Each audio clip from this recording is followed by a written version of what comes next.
చిట్ట చివరి ఈ రెండు పదాలకు రాజకీయాల్లో చాలా గుర్తింపు ఉంటుంది. వాటిలో ఆ నాయకుడికి ఉమ్మడి ఏపీలో రెండో రకం గుర్తింపు దక్కింది. అలాంటి నాయకుడు ఇప్పుడు మౌనం దాల్చడం క్యాడర్లో అసహనం నింపుతోందట. తమ నాయకుడికి పెద్ద హోదా దక్కుతుంది అనుకున్న అనుచరగణం తమకు చిన్న చిన్న పదవులైనా దక్కకపోవడంతో అసంతృప్తిగా ఉన్నారట. గతంలో పెద్ద నేతగా ఉండి ఇప్పుడు చిన్నబుచ్చుకుంటున్న ఆ లీడర్ ఎవరు, ఏంటా కథ? నల్లారి నడక మారిందా? గుర్తింపు కోసం తపన పడుతున్నారా? పెద్దల్ని కలుస్తున్నా ఒత్తిడి చేయలేకపోతున్నారా? నాయకుడి తీరుతో క్యాడర్ బేజారు.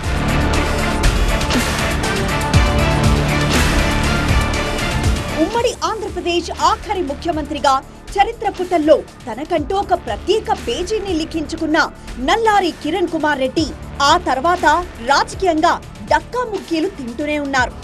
కొత్త పార్టీ అంటూ కొన్నాళ్లు హడావిడి చేసిన ఈ మాజీ సీఎం ఆ తర్వాత సొంత గూడు కాంగ్రెస్ కు చేరినా పెద్దగా మళ్లీ షైన్ కాలేదు. పొలిటికల్ గా ఎలాంటి ప్రయోజనమూ కనిపించలేదు. దీంతో చాన్నాళ్ల పాటు యాక్టివ్ పాలిటిక్స్ నుంచి సైడ్ అయిన కిరణ్ అనూహ్యంగా బీజేపీ కండువా కప్పుకున్నారు. పోనీ అక్కడైనా అంతా సవ్యంగా జరుగుతోందా అంటే లేదనే సమాధానం వినిపిస్తోంది.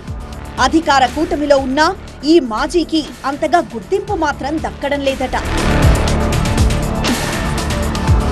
2024 సార్వత్రిక ఎన్నికల్లో రాజంపేట పార్లమెంట్ నుంచి బీజేపీ అభ్యర్థిగా బరిలోకి దిగిన కిరణ్ కుమార్ రెడ్డి విస్తృతంగా ప్రచారం చేశారు. ఏకంగా ప్రధాని నరేంద్ర మోదీని, టీడీపీ అధినేత చంద్రబాబును తన ఎన్నికల ప్రచారంలో భాగం చేశారు.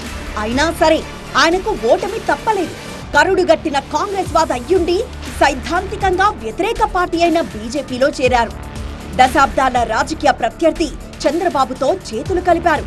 అయినప్పటికీ రాజకీయంగా కిరణ్ కుమార్ రెడ్డికి అదృష్టం కలిసి రాలేదు. 3.5 ఏళ్లు ఉమ్మడి ఏపీకి సీఎంగా పనిచేసిన కిరణ్ ఎంపీగా గెలవలేకపోయారు.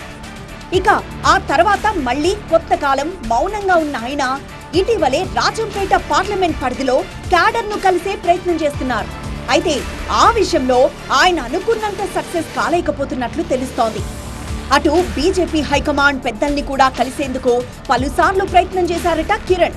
అయితే వారిని కలిసే ఛాన్స్ దొరికినా ఒత్తిడి మాత్రం చేయలేకపోతున్నారట. ఏపీలో ఎన్డీఏ కూటమి భాగస్వామిగా ఉన్నప్పటికీ బీజేపీ నాయకుడిగా తగిన గుర్తింపు ఆయనకు లభించడం లేదట. తనను నమ్ముకున్న క్యాడర్ కి కూడా ఎలాంటి పదవులను ఇప్పించుకోలేకపోతున్నారనే టాక్ ఉంది. ఈ విషయంలో కిరణ్ అనుచరులు తీవ్ర అసంతృప్తితో ఉన్నట్లు తెలుస్తోంది. తమ నాయకుడికి రాజ్యసభ సభ్యత్వం లేదా గవర్నర్ పదవి దక్కుతా అని భావించిన క్యాడర్ ప్రస్తుత పరిస్థితులు ఆ దిశగా కనిపించకపోవడంతో అసహనానికి గురవుతోందట. అటు కిరణ్ కూడా పదవి కోసం పెద్దగా ప్రయత్నాలు చేయకపోవడం ఈ పరిణామాలకు కారణమన్న చర్చ జరుగుతోంది.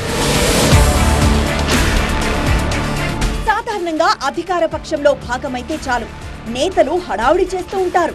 కానీ ఎన్డీఏ ప్రభుత్వంలో బీజేపీ నేతగా, సీనియర్ పొలిటీషియన్ గా హవా చూపించాల్సిన కిరణ్ అవేమీ పెద్దగా పట్టించుకోవడం లేదట.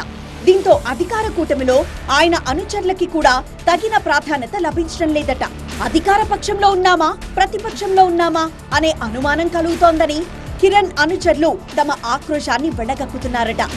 తమ నాయకుడు సైతం పొలిటికల్ గా మౌనం పాటిస్తూ ఉండడంతో తమ బాధను ఎవరికి చెప్పుకోవాలో అర్థం కావడం లేదట. ఎక్కువగా హైదరాబాద్ లో లేదంటే బెంగళూరులో కనిపిస్తున్న కిరణ్ అప్పుడప్పుడు సొంతూరు నగిరిపల్లికి మాత్రమే వచ్చి వెళ్తూ ఉన్నారు. బీజేపీ కార్యక్రమాల్లో కనిపిస్తున్నప్పటికీ కూటమి ప్రభుత్వ కార్యక్రమాల్లో మాత్రం దర్శనమివ్వడం లేదు. దీంతో కార్యకర్తలు తీవ్రంగా నిరుత్సాహపడుతున్నట్లు ప్రచారం జరుగుతోంది. టీడీపీ తరపున కూటమి ఎమ్మెల్యేగా పీలేరు నుంచి ప్రాతినిధ్యం వహిస్తున్నారు కిరణ్ సోదరుడు నల్లారి కిషోర్. మరి రాజంపేట పరిధిలోకొచ్చే పీలేరులోనైనా తమ్ముడితో కలిసి ప్రభుత్వ కార్యక్రమాల్లో కిరణ్ వేదిక పంచుకుంటున్నారా అంటే అదీ లేదు. ఈ పరిస్థితే కిరణ్ అనుచరులకు, స్థానిక బీజేపీ క్యాడర్ కు మింగుడు పడట్లేదు. నాయకుడు యాక్టివ్ గా లేకపోవడంతో కింది స్థాయి క్యాడర్లోనూ నిస్తేజం కనిపిస్తోందట. సొంతూళ్ళలో ఇళ్లు నిర్మించుకున్న కిరణ్ ఆ పనుల పురోగతిపై ఆరా తీసేందుకు మాత్రం వస్తున్నారు. ఆ సమయంలోనే బంధువులు, అనుచరులతో సమావేశమవుతున్నారు తప్ప పొలిటికల్ గా హడావుడి చేయడం లేదు. అయితే పొలిటికల్ వారసుడిగా కొడుకు నిఖిలేష్ రెడ్డిని కిరణ్ ప్రమోట్ చేస్తున్నట్లు తెలుస్తోంది. ఈ విషయంలోనూ పెద్దగా డెవలప్మెంట్ అయితే కనిపించడం లేదు. దీంతో ఏం చేయాలో పాలుపోక కిరణ్ అనుచరుల్లో చాలా మంది టీడీపీ గూటికి చేరి అధికార పక్షం అనిపించుకుంటున్నారట. ఆయన వెంట నడిచేవారు క్రమంగా దూరమవుతుండటంతో రాజంపేటలో బీజేపీలో బలం కూడా తగ్గుతోందనే చర్చ జరుగుతోంది. పార్టీలో తమ నాయకుడైన కిరణ్ కే తగిన ప్రాధాన్యత లేనప్పుడు ఇక తమ భవిష్యత్తుకు భరోసా ఏది అని ప్రశ్నిస్తోంది క్యాడర్. మరి ఇప్పటికైనా కిరణ్ యాక్టివ్ అవుతారా? హైకమాండ్ ఆయనకు ప్రాధాన్యత ఇస్తుందా అన్నదే ఇప్పుడు ఆసక్తికర అంశంగా మారింది.